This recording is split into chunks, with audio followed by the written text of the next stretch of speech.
think I wasn't in Denver, but it seemed like trust was another common topic post game. How much can that just wane from game to game, or I guess With throughout? our group? No, just we might touch on that, sure, but just throughout a season or with your group specifically. Yeah, I mean, it's just, again, I think it just goes back to the human element of everything. And you know, guys are worried about their futures, and that's what happens when you got a team full of free agents and player options.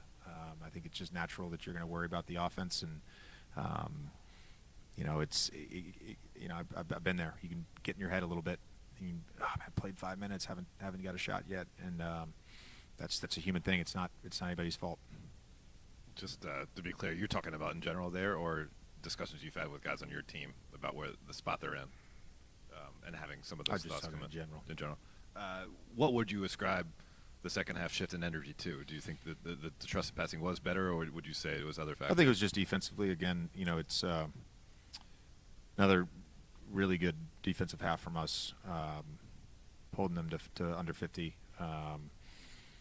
Thought some of the, you know, stuff we tried early was better in the second half, but you know, this is what we always talk about, is, you know, it starts with execution. You have to be able to execute. So, you know, we want our bigs up to touch. They're not up to touch. You know, we've studied this. When you're not up to touch, we give up 1.3 points per possession in pick and roll. When you are up to touch, we give up about 0.75.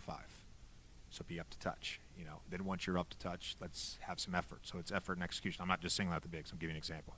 We had multiple floods versus Kawhi and Harden that were literally force the ball baseline where the help is. You don't allow the ball to come middle. You sell out no middle, and we allowed the ball to go middle, and they hurt us every time. So you got to be able to execute. And then so we executed well on some fires and some different coverages in the second half. The effort was on par with the execution, and yeah, I thought the Rui play was a great example of just effort and pride on the ball. And then, you know, Vando was great in the second half. We played small. We battled on the defensive glass. I thought LeBron, for what seems like the, you know, 20th straight game, it just gave us, he emptied the tank and gave us everything he had. JJ, you mentioned playing. JJ, what did you see in the first half as they kind of built their lead before you made the comeback in the second half?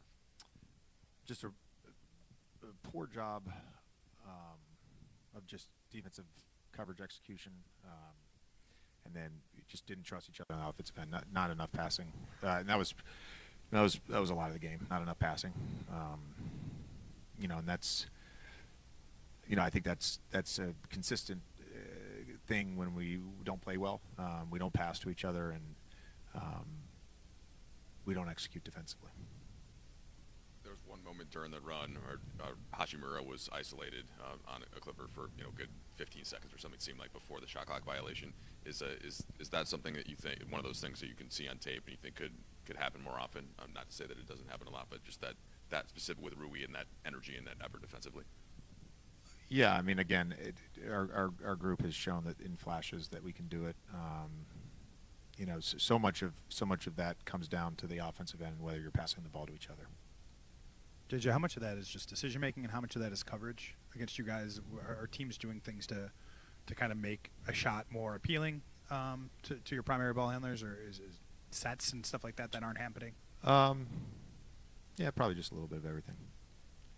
How much do you look at your leaders and LeBron and Luka to rectify that, simply because they are the ones with the ball in their hands most of the time? Yeah, I mean, it's there's got to be a trust factor with all our guys, just to, you know, trust the pass. And you know, that starts with Luka. He's going to have the ball the most of everyone. He's got to trust the pass, and he gets two on him, you know, and he's playing in a crowd. He's got to pass the ball. And I think as much as we can talk about being connected on defense, you got to be connected on offense.